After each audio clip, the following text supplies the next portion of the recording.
안녕하세요. 네, 수고 많이 하셨습니다. 네. 다들 어려웠다고 그러더라고요. 네, 저도 어렵습니다. 네, 저는 두 과목을 다 했는데, 한국사 관습법 다 어렵더라고요. 네. 사회도 어려웠죠? 영어는 말도 못하고요, 그죠? 그랬죠? 뭐 하나 우리를 도와주는 게 없이 아주 너무 어려운 시험이었어요. 네. 네, 이번 시간에는 한국사 설명드리도록 하겠습니다. 네. 좀 특이한 게 하나가 있죠. 일단은 20문제로 나왔다는 거. 그죠? 예측했던 대로고요. 근데 그 중에서 근현대사가 4문제밖에 나오지 않았어요. 보통 근현대사가 아주 조금 나올 때 4문제가 나온 적이 예전에도 몇 번 있었어요. 그리고 좀 많이 나올 때는 12문제까지도 나오고 이래서 평균적으로 한 7, 8문제 정도가 나오거든요. 근데 이 4문제가 나온 건 상당히 적은데 그것도 상당히 편중이 되어서 나왔죠. 대한제국이 안 보이고요. 강화도 조약이 없고 갑신정변이 없고 이무군란이 없고 그죠? 대원군은 어디 갔습니까? 그죠? 개항개화기가 하나도 없죠? 개항개화기 문제가 없었다는 거 느끼셨어요? 없고 일제강점기에서 2개, 현대사에서 2개 이렇게 나왔어요. 현대사에서 또 한 문제는 4월 19일 날 봤다고 또 4.19 혁명을 또 아주 그 예측 가능한 재치를 그렇게 두었죠. 네. 잘못하다가는 6월 21일 날 보는 지방직에서는 농지개혁법 제정이 나올 뻔했어요. 그렇죠? 그게 나올지도 모르겠어요. 농지개혁법 제정이 6월 21일입니다. 안 외워도 돼요. 그렇죠?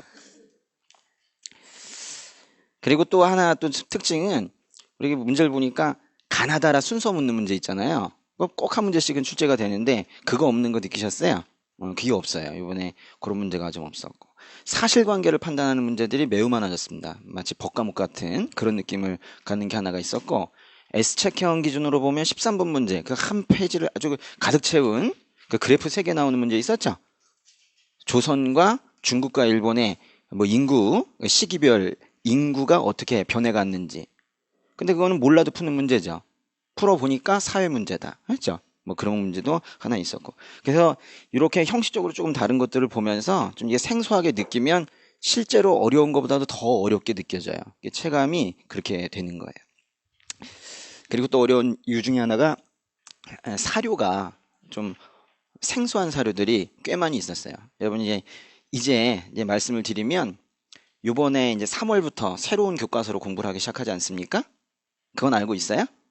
고등학생들이 이번 3월부터 새로운 교과서로 공부하고 있잖아요. 뉴스에서 교학사 문제만 자꾸 보고 있지 실제로 책이 바뀌었다라는 건 생각 안 하고 있나요? 바뀌어 가고 있어요. 근데 이번에 저도 이제 지금 다 연구를 지금 하고 있는데 사료가 많이 바뀌었더라고요. 그러니까 우리가 이제 그래서 요 새로운 사료가 이번 시험이 특이하다 이게 아니라 이제 교육 과정 자체가 교육의 그 교과서 자체가 크게 지금 바뀌고 있다는 걸 아셔야 됩니다. 이제 앞으로 그런 부분들을 좀 더 중점적으로 봐야 될 거예요. 이전의 사료는 당연히 알고 추가적으로 그런 것들이 좀 다른 차원에서 어떻게 나오는지 보셔야 돼. 1번 문제 한번 볼게요. 중원고구려비에는 그 신라톤의 당주라는 표현이 나와요. 신라톤의 당주. 그 첫 번째 점, 고구려의 군대가 신라 영토에 주둔했던 것으로 이해할 수 있다. 그 기록이 6글자로 신라톤의 당주 이런 말이 있다고요. 신라 영토 내에 당주가 있대요. 이 당주라는 것은 군사령관을 얘기하는 것인데 신라 영토 내에 고구려 군대가 있다라는 것을 이런 식으로 표현해 놓고 있어요. 좀 잘 알아두시고 두 번째 동이매금이라는 거. 중국이 세상의 중심이 아니라 고구려가 세상의 중심이기 때문에 그거보다 약간 아래쪽에 동쪽에 있지만 신라를 동쪽 오랑캐로 표현하고 있는 것. 요것도 다 중원 고구려비입니다. 답은 3번이었고요. 그거는 그 2개 가지고 찾으시면 돼요. 앞으로도 이거 둘 중에 하나가 꼭 나올 거예요. 이건 지금 2개가 다 나왔는데 이게 다 나오는 문제는 별로 없었어요. 신라톤의 당주가 나오거나 동이매금이 나오거나 그렇게 되는데 이건 2개를 지금 다 다루고 있는 거예요. 중요하고 그다음에 두 번째 불림문자 맨 끝에 견성오도 우리 불림문자 견성오도 이런 것들은 다 선종과 관련된 표현들이죠. 선종하면 두 번째 이제 신라 하대에 호족들이 수용했다. 또는 호족을 빼더라도 신라하대에 유행하였다. 이런 표현들로 계속 나오고 있죠. 선종 문제는 정말 빈출 문제 중에 빈출입니다. 왜? 그 이외에 나머지는 다 교정이기 때문에 교정이었던 시절이 너무 많기 때문에 그건 별로 특징이 되지가 못해요. 오히려 이 한국사 문제에서는 작은 사상과 학문들이 있어요. 그래서 선종이 중요하고 대세인 교종이 중요한 게 아니라 작은 선종이 중요하고 일반적인 성리학보다 양명학이 많이 나오고 불교보다 도교가 많이 나오는 거예요. 그래서 꼭 알아두셔야 될 것들이 이런 거예요. 선종 잘 아셔야 되고, 적어볼까요? 선종, 그리고 양명학 잘 아셔야 되고, 선종, 양명학, 그리고 도교 잘 아셔야 되고, 도교, 그리고 풍수지리 잘 알아야 되고, 요 네 개가 계속 돌아가면서 나오는 거예요. 알았죠? 아웃사이더 사상과 종교를 잘 알아야 잘 풀 수가 있어요. 그거 잘 알아두시고. 3번 문제. 중국은 서양과 180도 정도 차이가 난다. 이 문장은 아예 외우고 있어야 돼요. 홍대용 문제에서 제일 많이 나오는 사료입니다. 요게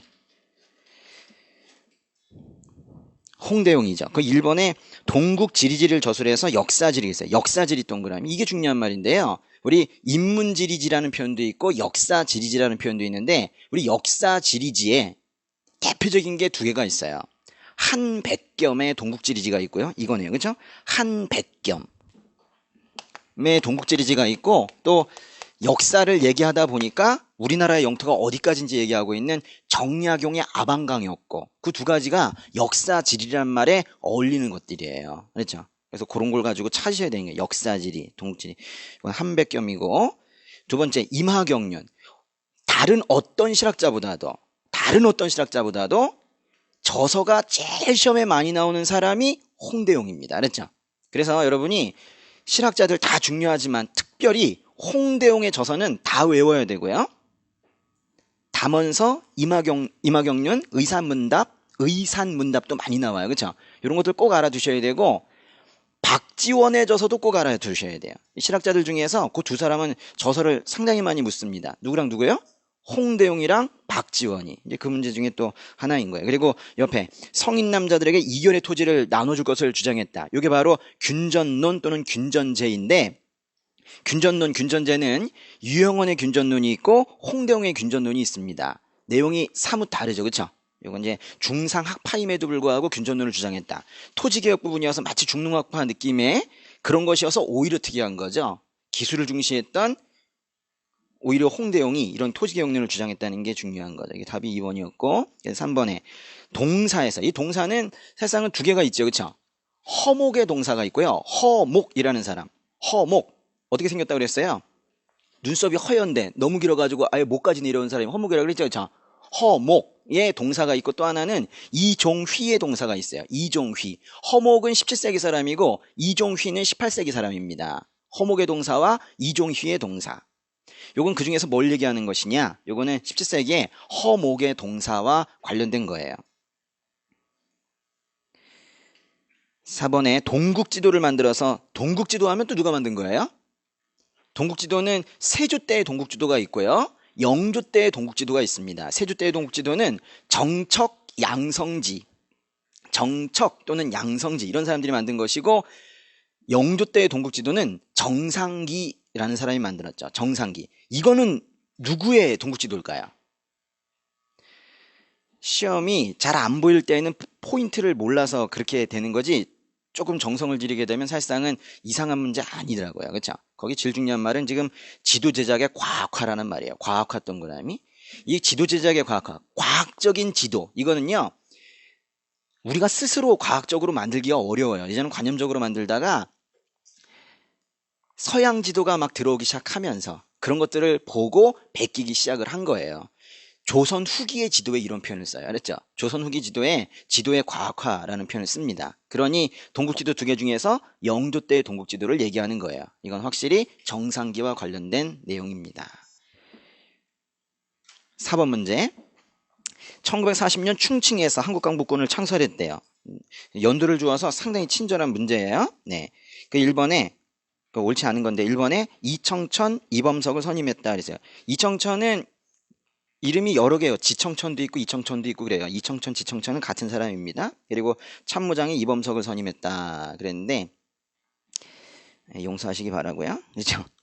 이범석까지 물어. 그렇죠? 이게 지청천까지 우리가 좀 많이 외우고 있지만 이범석까지는 안 하는데 하여튼 그렇습니다. 요런데 두 사람은 항상 또 어디서 같이 나오냐면 지청천 또는 이청천과 이범석이 특별히 한국 광복군의 가장 주된 두 사람입니다. 그래서 이제 대일 선전포고하고 그리고 미국과 또 중국과 영국과 연합하는 이런 그 한국 광복군의 활동 내역을 얘기할 때에도 이 두 사람이 같이 열거되는 경우들이 많이 있어요. 같이 알아두시면 좋겠고, 두 번째 영국군, 세 번째 미국. 한국 광복군은 세 가지 연합을 합니다. 중국 내에선 중국과 연합하고 미얀마에 가서는 영국과 연합하고 국내 진공작전에 있어서는 미국과 연합합니다. 거기 지금 연합이라는 표현을 똑바로 쓰진 않았지만 그게 다 연합 얘기예요. 그렇죠? 2번과 3번. 3번에는 비슷하게 협력이라는 표현을 썼네요. 누구랑 연합을 해서 어떤 활동을 했는지 잘 알아두셔야 됩니다. 4번이 잘못되었는데 어느 부분이 잘못된 거예요? 일단은 조선의용군과 연합했다라는 말 자체가 틀려요. 조선의용군과는 연합한 적이 없습니다. 조선의용군은 조선의용대가 북쪽으로 가서 조선의용대 화북지대가 바뀌어서 된 것이 조선의용군이에요. 그렇기 때문에 요거는 김원봉이 데리고 간 조선의용대가 아니라 김두봉이가 데리고 간 북쪽으로 간 조선의용대를 얘기하는 것이기 때문에 일단 이 말 자체가 틀리고 끝부분에 일본에 대해서 선전포고를 했다. 일본에 대해서 선전포고한 건 맞아요. 몇 년도일까요? 일본에 대한 선전포고는 1941년입니다. 그러니까 40년에 한국광복군이 창설이 되어서 그 다음에 41년도에 태평양 전쟁이 일어났을 때 대선전포고할 수는 있지만 조선의용군과 연합한 건 맞지가 않아요. 그게 조선의용대로 바뀌면 어떨까요? 그래도 틀려요. 알았죠? 조선의용대로 바뀌어도 틀려요. 조선의용대가 합류된 것은 1942년입니다. 그렇죠? 1942년이에요. 그러니까 조선의용군도 틀리고 조선의용대도 다 틀리다. 5번 문제. 각 그 지지 세력들, 그 당들을 지금 묻는 문제예요. 여운형은 조선건국준비위원회 중심으로만 하고 있지만 이 사람을 이제 지지하는 당이 있습니다. 거기 보시면 조선인민당과 신민당이 있는데요. 뭔가 이 사람이 이제 사회주의 쪽 느낌이 나잖아요. 그렇죠? 이제 조선인민당이 맞는데 조선신민당도 사실상은 이것도 사회주의자예요. 조선신민당은 김두봉 겁니다. 김두봉 거. 조선 독립동맹의 내용을 한번 찾아보세요. 조선 독립동맹의 내용을 찾아보다 보면 이제 김두봉이 조선 신민당을 만들었다는 게 나오죠. 그리고 송진우 뿐만이 아니라 김성수라는 사람도 있죠. 그렇죠? 김성수, 송진우 이런 사람들이 한국민주당을 이끌었고, 그리고 안재홍이 만든 당은 국민당이라고도 표현하고 조선국민당이라고도 표현하는데 좀 어려운 겁니다. 안재홍 같이 알아두시고, 우리 답은 4번이 되겠고요. 6번 문제. 어제 그 심화반에서 이거 했었는데, 그죠? 한 친구가 와서 이것만 얘기하고 가더라고요. 동굴공주 나왔어요. 이러면서. 우리 그 구석기 유적은 무엇이 출토되었느냐도 매우 중요하지만 요 세 개 유적만큼은 반드시 그 발굴 시기를 묻습니다. 제일 처음 발굴된 구석기 유적과 광복 이후에 제일 처음 발견된 구석기 유적과 남한에서 제일 처음 발견된 구석기 유적, 이렇게 세 가지를 물어요. 제일 처음에 발견된 것은 1930년대 이제 발견이 되었죠. 이제 일제강점기에 발견이 된 건데 그 뒤에 두 개가 각각 남한과 북한에서 63년, 64년에 그렇게 발견이 되었어요. 북한에서 먼저 발견이 되었는데 그때 남쪽에 64년이면 박정희 대통령 때인데요. 문화적인 경쟁 관계가 있었기 때문에 북쪽에서 하나가 구석유적이 발견됐다고 하니까 그때 박정희 대통령이 파라 그랬죠. 그렇죠? 그래가지고 금강유역을 팠는데 계속 파니까 나왔어요. 우리나라 땅은 파면 나오는 거예요. 그래서 나온 것이 이제 공주 석장 유적입니다. 공주, 이게 이제 금강유역에 있는 거죠. 답이 그래서 2번이에요. 이거 어떻게 외우시냐면 공주 외우셔야 되고 웅기굴포리에서 굴 외우시고 그 다음에 앞에다가 동자 하나 붙이면 순서가 이렇게 돼요. 동관진 유적이 제일 처음이에요. 가장 먼저 발견된 건 동관진, 한북, 웅기, 굴포리, 동관. 그죠? 동관진 유적이 있고 그 다음에 한북, 웅기, 굴포리 유적이 있고 그 다음에 공주 석장 유적이 있는 거예요. 이렇게 이제 순서인데 이 동관진 유적은 이거는 일제강점기에 발견이 된 것이고 이거 두 개는 이제 광복, 후에 발견이 된 거예요. 두 개 다 1960년대에 발견이 된 겁니다. 근데 요거는 북한에서 발견이 되었고 요거는 남한에서 발견이 되었고 그렇죠. 이 순서가 이렇게 돼요. 동굴공주 그죠? 어둠만 보고 사는 동굴공주 순서입니다. 그것은 지금 굴공주 구르는 문제. 그 다음에 7번 문제. 신문왕 때 이것이 폐지되었대요. 이것이 뭐예요? 노급이죠. 그쵸? 거기 세 번째 줄에 보시면은 세조라는 말이 있어요. 세조 동그라미. 가끔은요, 관료전을 이렇게 표현할 때가 있어요. 예전에 아예 관료전 대신 세조로 아예 답이 나온 적도 있었어요. 그래서 그것도 같이 알아두시고요. 근데 관료전이라고 나오면 너무 쉬울까봐 세조라고 바꾸고, 그리고 이제 나머지 부분에 밑줄을 쳐놓은 것인데, 노급이죠. 1번에 이것이 폐지되자 왕토 사상이 새롭게 나타났다. 노급이 폐지된 건 언제예요? 뭐 신문왕 때겠죠. 그쵸? 근데 이때 왕토 사상이 나타나는 게 아니라 왕토 사상은 이미 삼국시대부터 있었어요. 그렇죠? 삼국시대부터 이미 있었습니다. 왕토 사상이 왜 나타날까요? 이 땅이 왕 거라는 게 뭔 뜻이에요? 왕이 강하다는 얘기죠. 그래서 앞에 표현은 이렇게 바꿔야 돼요. 왕권이 강화되면서 왕토 사상이 나타났다. 이렇게 돼야 되는 거예요. 왕토 사상은 왕권 강화의 상징인 거예요. 왕권이 강화되면서 삼국시대부터 이미 왕토 사상이 나타난 거예요. 두 번째, 수급자가 토지부터 조를 받을 뿐만 아니라 그 지역의 주민을 노역에 동원할 수 있다. 이 노역, 말하자면 노동력 징발이죠. 그렇죠? 노동력 징발까지 가능하게 한 그 동네에 사는 사람의 수확물도 가져갈 수 있지만 그 사람들 일 시킬 수도 있는 거. 이거는요, 옛날에 군장들이 가지고 있었던 그런 그 지역에 대한 지배력과 크게 다르지 않은 거예요. 거의 귀족들에게 옛날 군장들이 가지고 있었던 그런 권력을 그대로 준 것이 마찬가지인 것이 노급 시급입니다. 답은 2번이고요. 3번은 어떤 부분이 좀 잘못됐느냐. 삼국 통일 이후에 특별히 많이 지급이 되었어요. 삼국 이전에도 노급시급이 있습니다. 좀 주의하셔야 돼요. 진흥왕 때에도 노급시급 지급 얘기가 있어요. 그렇기 때문에 삼국 시대에도 노급시급 지급 얘기가 있지만 특별히 문무왕 때 노급시급 지급을 강조하는 이유는 그때 많이 지급했기 때문에 그래요. 통일전쟁에서 공을 많이 세운 사람들한테 지급을 한 거죠. 그러나 육두품 신분이라고 하지는 않아요. 육두품이라고 하기보다는 귀족 중심입니다. 특별히 공무원 귀족이 있죠. 그걸 우리가 관료 귀족이라고 그래요. 관료 귀족들에게 주로 지급을 한 거예요. 촌락에 거주하는 양인 농민인 백정이 공동으로 경작했다 그랬는데 이때 이제 백정이라는 표현을 이때 이제 이렇게 강하게 쓰지 않았는데 그 표현은 조금 이제 우리가 연구해봐야 할 부분이고 일단은 공동으로 경작했다라는 표현은 우리 민정문서에 나오는 표현 아닙니까? 그렇죠? 통일신라 시대 때 민정문서에서 내시령답 관모전답, 마전 이런 거 있죠. 내시령답, 관모전답, 마전 이런 것들이 공동 경작한 그런 밭들입니다. 8번 옳지 않은 것은 무엇이냐 그랬어요. 대옥 뒤에 소옥을 만드는데 그래.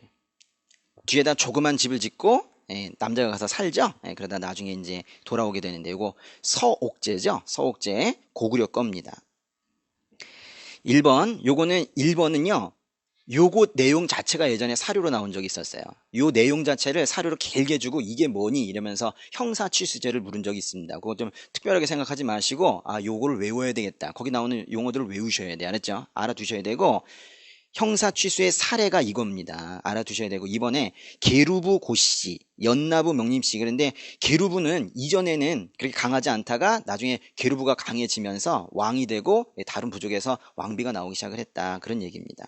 이것도 맞는 얘기고 3번은 그 2012년도에 7급 문제에서 나왔던 내용이에요.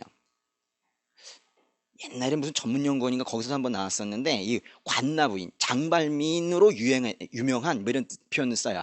장발미인으로 유명한 장발미인으로 알려져 있는 관나부인 질투를 너무 많이 해가지고 죽여버렸다 이런 얘기예요.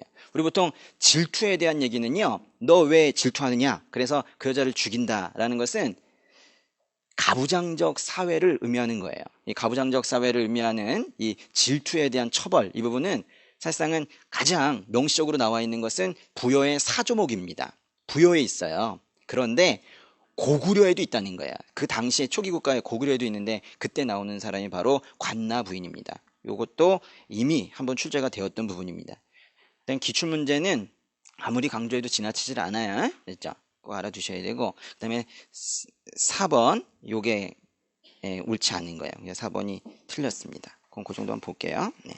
9번 고려의 형률제도에 대한 설명으로 옳은 것은 무엇이냐. 1번에 주로 당나라의 것을 끌어다 썼다 그랬어요. 뭐 이런 표현을 썼나 모르겠어요. 뭐 끌어다 썼다라는 표현, 그죠? 상당히 참 그 애매한 표현을 썼는데, 뭐 모방하였다, 뭐 참조하였다, 뭐 이렇게 좀 거룩한 말들이 있잖아요, 그렇죠? 근데 이게 끌어다 썼다, 이 수준 자체가 그래요, 그렇죠? 당나라의 것을 끌어다 썼다. 근데 이것을요 인정하는 사람도 있고 그렇지 않은 사람도 있어요. 고려는 당나라의 법을 모방하였다를 주장하는 사람도 있고, 그대로 거기 갖다 썼다라고 하는 사람도 있고, 그건 그냥 단순히 참조하고 우리나라에서 완전히 새로운 법을 만들어서 썼다, 이렇게 얘기하는 사람들도 있어요. 물론 고려는 관습법 사회이지만 그래도 일부 법이 있었다는 걸 이런 식으로 표현을 해요. 근데 거기 당나라의 것이라는 건 당률을 얘기하는 거예요. 당률이라고 표현합니다. 률이 법이거든요. 당률. 그래서 당률을 준용해서 우리가 고려시대 때 법을 사용했다라고 주장하는 사람도 있고, 당률을 참조하여 법을 만들어서 사용했다, 이렇게 얘기하는 경우도 있어요. 뒷부분에 때에 따라 고려의 실정에 맞는 율문도 만들었다 그랬는데, 이건 그래서 두 가지를 다 써놓은 거예요. 두 개의 주장을 다 얘기를 하고 있는 겁니다. 때에 따라 고려의 실정에 맞는 율문의 동그라미, 이게 바로 당률을 참고하여 만든 법률을 얘기하는 거예요. 당률, 이거를 참고하여 만든 법률. 그러니까 간단하게 보면 당나라 거 갖다 쓰거나 또는 당나라 거 참조해서 만든 걸 쓰거나 이렇게 했다는 겁니다.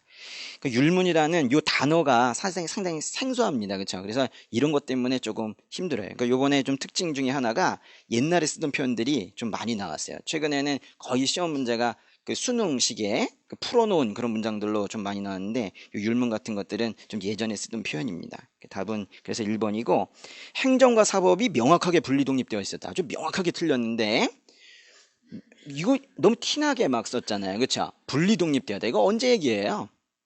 이건 가보개혁 때 얘기예요. 가보개혁 때 1894년 가보 2차 개혁 때 얘기입니다. 재판소라는 게 설치되면서 지방관의 권한이 축소되었다, 그 얘기하는 거예요. 동그라미 3번은 정말 어려운 얘기입니다. 그렇죠? 실형주의, 실제로 갖다 가두고 때리고 이렇게 하는 것 쪽으로 가느냐, 아니면은 피해를 준 거에 몇 배를 갚게 하는 그 배상제를 우위에 두고 있느냐, 뭐 이런 거예요. 이거는 1번과 같이 가는 건데요, 이거는 아마 모르셨던 분들이 너무 많을 거예요. 당나라의 법이 당률이거든요, 그렇죠? 당률. 근데 이 당률의 특징이 실제 잘못하면 때리고 가두고 죽이고 하는 그런 체계로 되어 있어요. 이 당률 자체가 실형주의예요. 근데 고려의 법 자체가 당의 법의 영향을 많이 받았기 때문에, 그래서 여기 실형주의라고 하는 게 맞는 거예요. 근데 실형주의보다는 배상제 우위를 두고 했다니까 틀렸죠, 그렇죠? 그러니까 위쪽에 당나라 걸 끌어다 썼다는 게 맞다면 실형주의도 맞다는 거예요. 4번에 태장도유사, 이건 좀 쉽다, 그렇죠? 사형이 없죠, 그렇죠? 사가 없다, 사가. 오형제도를 두고 있죠. 그건 고려와 조선의 공통점이었습니다. 10번 문제. 거기 남반은 궁중이 키워드이고, 그죠?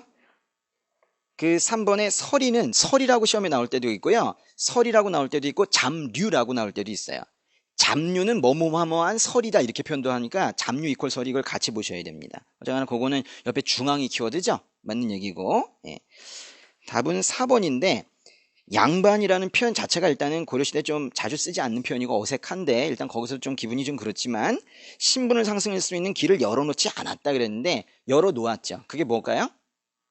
과거입니다. 그래서 고려시대 때 향리들은 과거의 응시가 가능했어요. 조선시대 향리는 우리가 보통 과거 응시가 제한이 되었다, 이런 표현을 쓰는데, 특별히 이제 거기서 문과 응시를 제한을 얘기하는 것이지만, 조선시대 향리와 고려시대 향리의 특징은 과거에 응시가 자유롭게 되었느냐 제한이 되었느냐, 거기에 차이가 있는 거예요. 그거 묻고 있는 겁니다. 11번 문제. 거기서 네 번째 줄에 탕탕평평실, 이것만 보면 이제 둘 중에 하나인 거죠, 그쵸? 그쵸? 영조와 정조 둘 중에 하나인데 과연 정조냐 영조냐 이거예요. 여기서 제일 중요한 단어는 첫 줄에 행차라는 단어인데, 행차. 영조는 궁궐에서 나가지 않아요. 영조는 나가지 않고 있어요. 왜? 아무도 배다리를 놓아주지 않았기 때문에 한강을 건널 수가 없었단 말이에요. 그런데 행차하면서 그래서 수원 행차도 이런 것도 있는 거 아닙니까? 아버지 사도세자의 능을 수원으로 옮기고 나서 어머니인 해경궁 홍씨 모시고 계속 행차하면서 이렇게 다녔단 말이에요. 그러면서 백성들과 호흡한 얘기가 지금 여기 나오는 거예요. 정주 얘기죠, 그렇죠? 그래서 답이 그래서 3번인데 이게 이제 금난전권 폐지 얘기하는 거 아닙니까? 금난전권 폐지. 만약에 이걸 영주로 파악했으면 4번을 고른 친구들도 꽤 있었을 것 같아요. 그렇죠? 신문고 제도 부활. 신문고 제도는 태종 때이지만 이게 부활된 건 영조 때죠. 1번은 누군가요? 금위형 설치라는 것은 오군영의 마지막을 설치했다 이런 거죠. 훈총 수어금 마지막 거잖아요. 훈련도관부터 시작해서 금위형까지. 금위형은 숙종 때죠. 숙종 때고. 이번에 청에 복수하자는 북벌. 뭐 북벌 추진한 거야 뭐 효종 때도 있고 숙종 때도 있지만 굳이 왕을 한 사람을 찾자면 왕 중심으로 북벌, 왕 자체가 나는 복수하겠다고 한 건 효종을 얘기하는 걸 거예요. 그죠? 효종. 예. 숙종 때는 신하들 중심으로 좀 이루어졌고 효종 때는 왕 중심으로 북벌이 이루어졌습니다. 12번. 요것도 여러 번 시험에 나왔었어요. 예전에 경찰에서 나왔었고 요 사료 자체를 알아두시면 좋은데 뭐 딱 읽어보면 그렇게 어렵진 않습니다. 그렇죠? 예. 원나라 풍속 따르지 말자라는 취지의 그런 내용인 거죠. 예. 당연히 공민왕 때일 거예요. 예. 답은 그래서 2번일 텐데요. 정동행성 이문수를 폐지하고 근데 거기 끝에 요동지방 공약 우리 심야 수업에서 요동지방 공약 그런 부분들을 막 묶어서 한번 보고 있는데 여기 요동지방 공약은 여러분 무조건 한번 묶어 보셔야 돼요. 알았죠? 요동지방 공약이 여기저기 나오는데 다 한번 묶어 보셔야 된다고. 요동지방 공약이 왜 이렇게 중요해요? 우리가 중국에 본토를 친 적은 없어요. 그렇겠지만 우리가 서쪽으로 이렇게 진출해 나가는 영토 확장을 하려는 그런 움직임에서 가장 많이 나오는 표현이 바로 요동반도, 그죠? 요동 수복 추진 뭐 이런 말들이기 때문에 알아두셔야 되는데 공민왕에도 그 말이 들어갑니다. 그랬죠? 1번은 누구와 관련된 걸까요? 일단은 이게 어느 왕인지 확실하게 몰라도 장례원 이거 임진왜란 때 경복궁으로 침입한 노비들이 이거 불태웠다고 그랬어요. 그렇죠? 이건 조선시대 거예요. 조선시대 거라고. 예, 특별히 세조 때 설치가 되었습니다. 세조는 몰라도 풀 수 있어야 돼요. 알았죠? 이건 조선시대 겁니다. 3번 동국병감. 이 병서인데 이렇게 자주 보지 않는 병서예요. 우리 보통 진법 뭐 이런 것도 병장도설 이런 것만 보는데 동국병감 요것도 어쨌거나 조선 거예요. 알았죠? 조선 거. 이거는 사군 육진개척에서 특별히 두만강요역의 육진개척에 큰 공을 세웠던 김종서가 쓴 겁니다. 김종서. 문종 때. 예, 문종 때. 정확한 왕대는 모르셔도 조선 거라는 거, 김종서 거라는 거는 알아두시면 좋겠죠. 4번의 과전법 시행은 언제 시작이 됐나요? 고려 말이죠. 그렇죠? 고려 말. 정확하게는 마지막 왕이었던 공량왕 때입니다. 공량왕. 예, 답은 그래서 2번이고 13번 문제.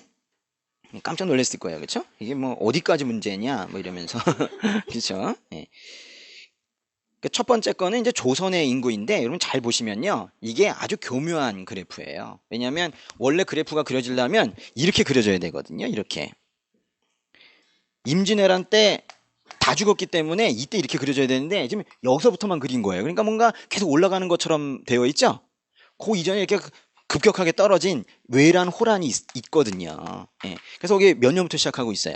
1648년, 그죠? 그러니까 1636년에 병자호란이 있었으니까 1636년 병자호란 그 이후에 이제 전후복구 사업이 어느 정도 진행된 다음에 이제 사람들이 인구가 증가하기 시작했다. 이런 얘기거든요.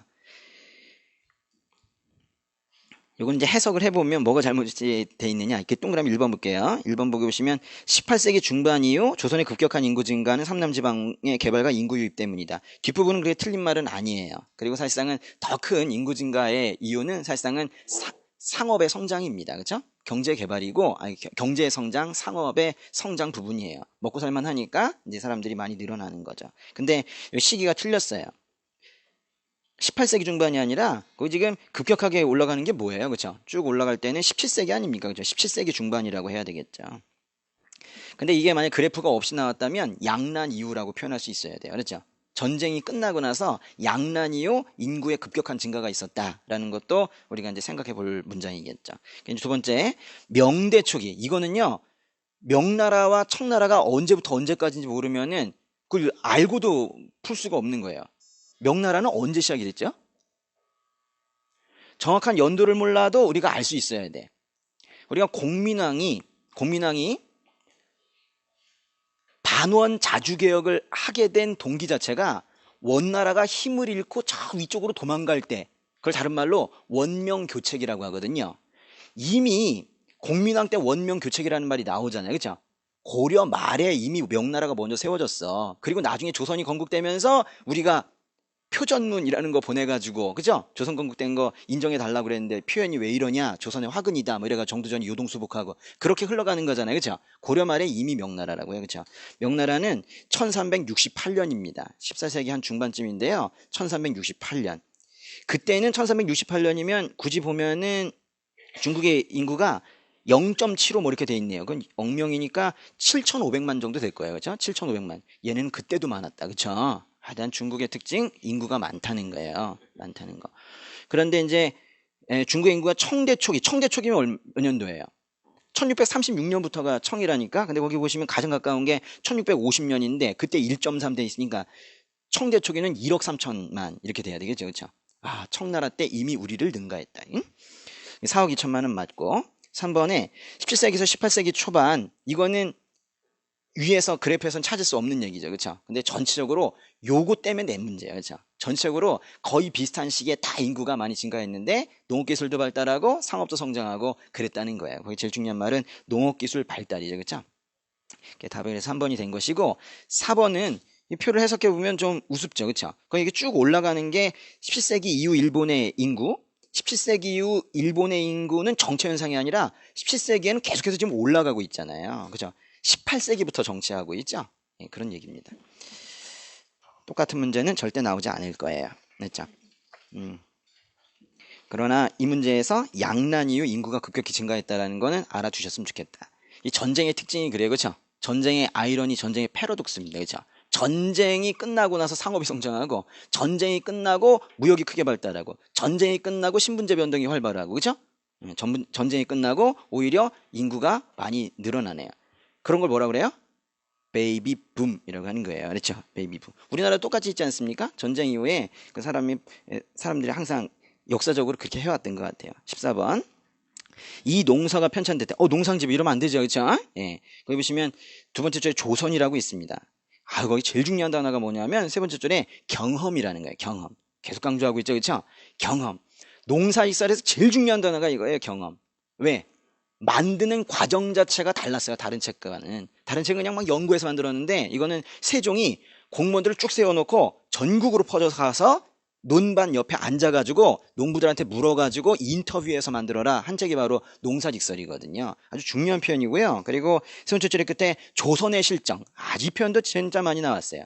물론 우리의 실정, 우리나라의 실정 뭐 이런 식으로도 많이 나왔고요. 실정 동그라미, 실정으로도 나왔고 기후로도 나왔고, 우리의 실정이다, 우리의 기후다, 우리의 풍토다, 우리의 땅이다, 이런 표현들로 자주 나왔어요. 실정, 풍토, 기후, 땅 이런 식으로 바뀌어 나오는 겁니다.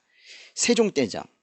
그런데 이제 다른 문제와는 달리 이제 세종 때 회화가 문제가 생겼다. 그렇죠? 그 일본의 현실 세계와 이상 세계를 표현한 목류도 언도 누가 그렸어요? 안견. 안견의 가장 큰 후원자가 안평대군입니다. 안평대군의 꿈을 그린 것이 목류도 원도잖아요. 안평대군은 세종의 아들이죠. 그러니까 왕자 시절에 왕자가 꿈을 꿨다니까 얼마나 열심히 그렸겠어요. 그거죠. 그게 답이 그래서 1번이다. 그 목류도 원도의 서문을 써준 게 누구예요? 자기 꿈을 잘 그렸다고 하면서 목류도 원도의 서문을 써준 것도 안평대군이죠. 그거 알아두셔야 되고. 안평대군은 언제 죽었죠? 형이 죽였죠? 수양대군이 죽여버렸습니다. 두 번째, 선종의 입장에서 교종을 통합한 조계종이 성립되었다. 이거는 무신정권 얘기고요. 윤휴, 아주 자주 나오는 사람인데 이 사람이 뭐 사문난적으로 몰렸건 안 몰렸건 상관없이 윤휴 자체가 숙종 때 사람입니다. 숙종 때. 4번에 진경산수화만 한 다음 뭐 17세기, 18세기 얘기할 텐데 주로 유행한 건 18세기고, 근데 풍속화까지 얘기하면 이건 19세기까지 얘기해야 될 거야. 대자. 그쵸? 그래서 4번은 굳이 얘기한다면 18세기부터 19세기까지를 얘기하는 겁니다. 15번.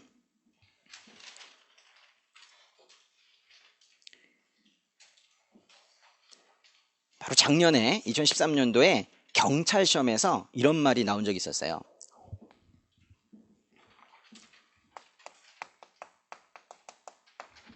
왕족 승화 후 온.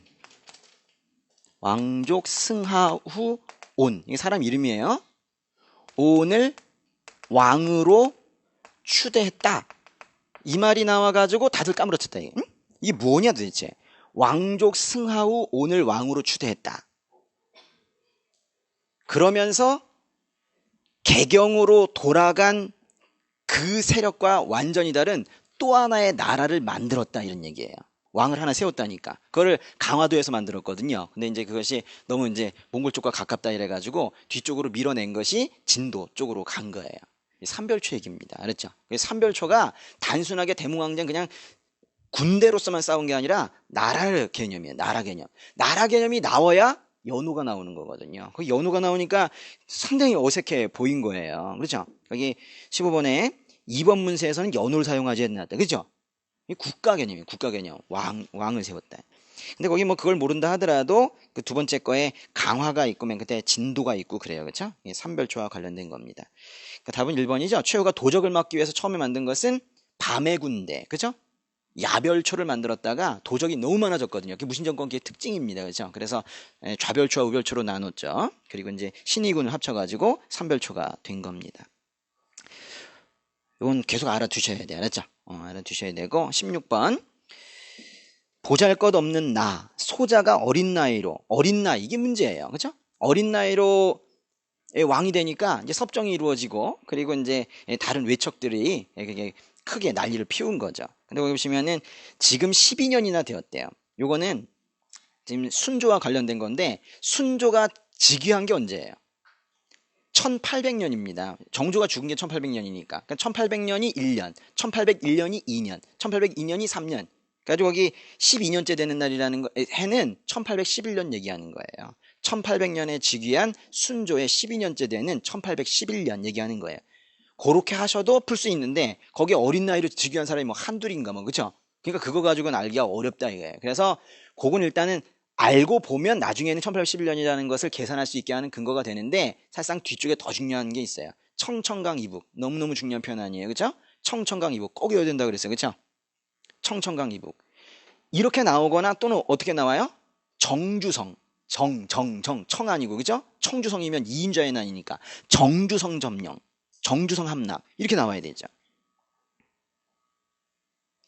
그 두 가지 표현이 나오면 그거는 홍경래에 난 얘기하는 거예요. 그런데 여기서 한 단어 더 알아두시면 좋아요. 거기 청천강 이북 바로 윗줄에 가산이라는 거 있거든요. 가산 동그라미 가산의 토적 그랬죠.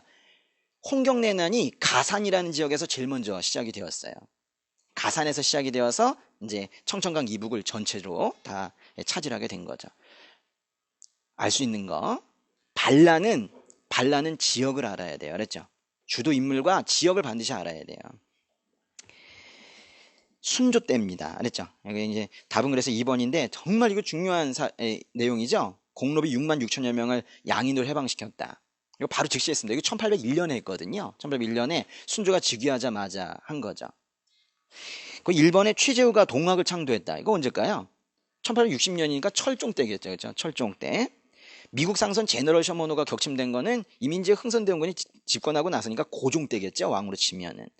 삼정 문제를 해결하기 위해서 그나마도 노력을 하기 시작한 건 1862년에 임술 농민봉기가 일어나고 나서 정부가 화들짝 놀라가지고 삼정의 문란을 고치기 위한 관청, 이정이 고친다는 뜻이거든요. 그래서 삼정 이정청을 만들게 된 거예요. 이것도 순원철 그 마지막에 철종 때 얘기하는 겁니다. 1번과 4번은 철종이고 3번은 고종이고 답이 2번입니다. 17번 문제 천주교. 천주교 문제 단독으로 많이 나와요. 최근에도 우리 정리 많이 했었는데 이 천주교 문제는 아주 어렵게 나와요. 왜 그래요? 종교계에서도 그 종교계의 역사를 연구해요. 기독교계 역사, 불교계 역사, 그죠? 천주교계 역사 하기 시작하면 한도 끝도 없겠죠, 그렇죠? 근데 이제 천주교 역사도 좀 최근에 아주 깊은 내용까지 지금 많이 나오고 있어요. 잘 아셔야 되는데 이거 어렵다고 생각하시면 안 되고 더 깊은 내용까지 나올 수 있다 이렇게 생각하셔야 돼. 천주교. 근데 이거는 이제 각각의 천주교 박해가 시기가 언제이고 그거의 명칭이 무엇인지 그걸 지금 알아야 풀 수 있는 거예요. 그러니까 1번에 나오는 정약전이라는 사람 수업 시간에 얘기했었죠. 정약전은 누구의 형이에요? 정약용, 그죠? 정약용 위에 형들이 있었는데 그 중에서 넷째 형이 바로 정약전입니다. 같이 유배 갔어요. 가다가 중간에 한 나주 쪽에서 더 땅끝으로 간 것은 정약용이고 바다 건너서 흑산도에 갔죠. 그렇죠? 흑산도에 가가지고 흑산도까지 유배 간 거는 정약용의 형이었던 정약전이었습니다. 가가지고 유배가 있어서 할 일이 없잖아요. 그래서 하루 종일 그 근처에 있는 고기 왔다 갔다 하는 거 보면서 몇 마리 왔다 갔다 하는지 적고 했던 것이 바로 자산어부라는 이런 어류와 관련된 서적이죠. 이 사람도 실학자로 봅니다. 근데 같이 갔잖아요. 근데 정약용이 신유박해 아닙니까? 그죠? 정약용이 신유박해 때 박해를 당했는데 어떻게 다른 박해가 나오겠어요? 기해사옥이 아니라 신유사옥 또는 신유박해라고 해야 됩니다. 그래서 답이 1번인 거예요.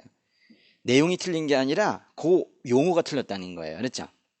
아주 그래요, 문제가. 하여튼 그렇고, 그 2번은 아주 옛날에 한번 이게 언급이 된 적이 있었는데, 안정복이라는 사람은 천주교를 너무너무 싫어했나 봐요. 그래서 쓴 책이 천학문답입니다. 그리고 동그라미 3번과 4번은 정말 중요하죠. 그렇죠? 두 개 다 별표할 수 있어야 돼요. 윤지충의 신주소실 사건과 관련된 박해가 무엇인지, 황사영 백서 사건과 관련된 것이 무엇인지, 그거를 지금 묻고 있는 거예요. 그랬죠? 네. 그 3번은 어느 왕 때예요? 동그라미 3번은 1791년이니까 당연히 정조 때겠죠. 그렇죠? 정조 때 박해가 뭐가 있죠? 정조 때 금난 정권을 폐지하면 신의 통공, 천주교를 박해하면 신의 박해. 이건 신의 박해 얘기하는 거예요. 신의 박해의 원인이 중요하죠. 신의 박해의 원인이 윤지충이라는 사람이 어머니 제사 지내면서 신주를 없애버린 거, 그거예요. 이게 신의 박해의 원인을 묻는 것이고, 4번은 황사영 백서 사건이라는 것인데, 이거는 박해를 받아서 황사영이 외부에다가 우리나라의 사정을 알리기 위한 거죠. 그러니까 이건 결과라고 볼 수가 있을 거예요. 그렇죠? 황사영 백서 사건. 이거는 신유 박해 때 얘기입니다. 이게 박해의 명칭들을 외워두셔야겠다. 그죠? 18번. 조선시대 사상에 대한 설명으로 옳은 것은 1번에 정도전은 성리학을 구간하자 다양한 사상을 포용했으면 춘추를, 이걸 어떻게 하냐 이거야. 그렇게 푸는 문제가 아니에요. 알았죠? 정도전 이퀄 훈구파 이렇게 푸는 문제예요. 알았죠? 훈구파. 훈구파는 성리학 이외의 사상을 포용하죠. 그렇죠? 성리학만 신봉하고 추종하는 건 살인파고, 그렇게 푸는 문제예요. 두 번째, 통치체제의 정비와 수치도의 개혁, 개혁의 동그라미, 개혁 이퀄 경장, 세상을 바꾸자, 주기론적인 철학적 바탕을 가지고 있는, 이거는 이에 어울리는 단어가 바로 개혁인 거죠. 이왕이 아니라 이입니다. 3번에 인간과 사물의 본성이 다르다고 주장하는 인물성 이론은 호론, 동론은 낙론. 맞는 얘기다. 근데 18세기 맞아요? 여러분 이거 아셔야 돼요. 17세기는 이기론 논쟁입니다. 아주 긴 시간 동안 17세기는 이기론 논쟁, 주기론이 옳으냐 주리론이 옳으냐 그거 가지고 싸웠고, 18세기 얼마 안 되지만 18세기 초에 요때 호락 논쟁이 있었어요. 알아두셔야 돼요. 세기도. 4번에 유형과 이익의 사상을 기승한 김정희. 너무 멀어요. 이거는 유형과 이익의 사상을 기승한 사람은 정약용을 얘기하는 거예요. 정약용의 토지개혁론 있지요? 뭐가 있어요? 무슨 논? 여유당 정약용이니까 여전론과 정전론이 있는 거죠. 여유당 정약용이니까 여전론, 정전론 그렇게 하는 거죠. 19번에 한국 독립운동 지열사 박은식, 이 사건과 관련된 설명이래요. 독립운동 지열사 자체가 중요한 게 아니라 그 안에 있는 사건이 뭔지 알아야 되겠네요. 만세시위 그럼 금방 알겠는데, 만세시위인데 옆에 헌병 동그라미, 헌병정찰하면 1910년대에만 있는 거 아닙니까? 그것 때문에 1910년대 마지막에 있는 3.1운동이구나 라는 거 알 수 있고, 끝에 두 번째 줄 정말 중요하죠. 화성제압리 사건이 요게 4월달에 일어난 것이긴 하지만 요게 3.1운동의 연장선상에 있는 그런 사건입니다. 그 두 개 가지고 찾는 거예요. 화성제압리가 어떻게 돼 있어요? 전주민을 교회에 집합시키고 강금하고 불을 질러 학살했다고 그랬죠? 한번 꼭 갔다 오세요. 아시겠죠? 화성제압리 한번 갔다 오세요. 지난번에 갔다 왔는데 아직도 그 자리에 교회가 다시 지어지고, 거기에 지금 그 3.1운동과 관련된 자료들이 아주 많이 있어요. 이게 화성제압리 가면 제압리 사건뿐만이 아니라 3.1운동에 대한 정리가 한번 될 수가 있습니다. 차 있어야 가요. 차 있어야 가. 그랬죠? 19번에 무단 통치를 이른바 문화통치로 바꾸었다. 그렇죠? 이 문화통치라는 말 그렇게 좋은 말 아니에요. 사이토 총독의 시정방침에 나오는 건데, 일본 놈이 쓴 말을 우리가 그냥 갖다 쓰는 거예요. 그렇죠? 사이토 총독의 시정방침에 나오는 것이고, 독립운동의 중요한 분기점이 된 대규모의 만세운동이었다. 그것도 맞고. 세계 약소민족의 독립운동의 대표적인 건 중국의 오사운동이 있죠. 그쵸? 중국의 오사운동 등에 영향을 주었다. 잘 보셔야 돼. 자극을 주었단지 받았단지. 그쵸? 4번은 뭐가 틀렸어요? 신규식이 아니라 김규식이죠? 이번에 이 출제자는 제가 한번 만나고 싶어요. 네. 그냥 좋게 얘기하려고요. 신규식이 아니라 김규식이에요. 그래서 김규식으로 바꿔 놓으면 맞을까요? 그래도 틀려요. 여러분 3.1운동은요. 3.1운동에 영향을 준 게 있고 3.1운동에 영향을 받은 게 있는데 파리 강화회의에 김규식이 파견되는 듯 국외에서도 뭔가 독립청원운동을 하면서 열심히 한 거 이런 것들이 3.1운동에 영향을 주었거든. 이거는요. 1919년 1월에 있었던 거예요. 1월에 있었던 파리 강화회의의 대표자 파견이 3.1운동에 영향을 준 거라고. 그래서 그게 김규식으로 바뀌어도 사실상은 틀려요. 됐죠? 마지막 문제 4.19 혁명. 예. 답만 보겠습니다. 그렇죠? 과도정부가 출범하고 허정의 과도정부죠. 우리 개헌이 9차까지 있는데요. 그렇죠? 근데 1차, 2차 개정은 그거는 이승만 정부 때 된 것이고 3차 개정이 허정의 과도정부에서 된 거예요. 거기에서 내각 책임제와 양원제 골자로 하는 헌법으로 개정이 되었고 이게 3차 개정 얘기하는 겁니다. 그 결과 나온 게 장면 내각이 나온 거죠. 이 결과로 나온 게 장면 내각이죠. 장면 내각에서 바꾼 게 아니에요? 장면 내각은 개헌했어요? 했죠. 장면 내각도 4차 개헌했어요. 근데 그 바로 직전에 3차 개헌이 있습니다. 됐죠? 여기까지 보도록 하겠습니다. 수고하셨습니다.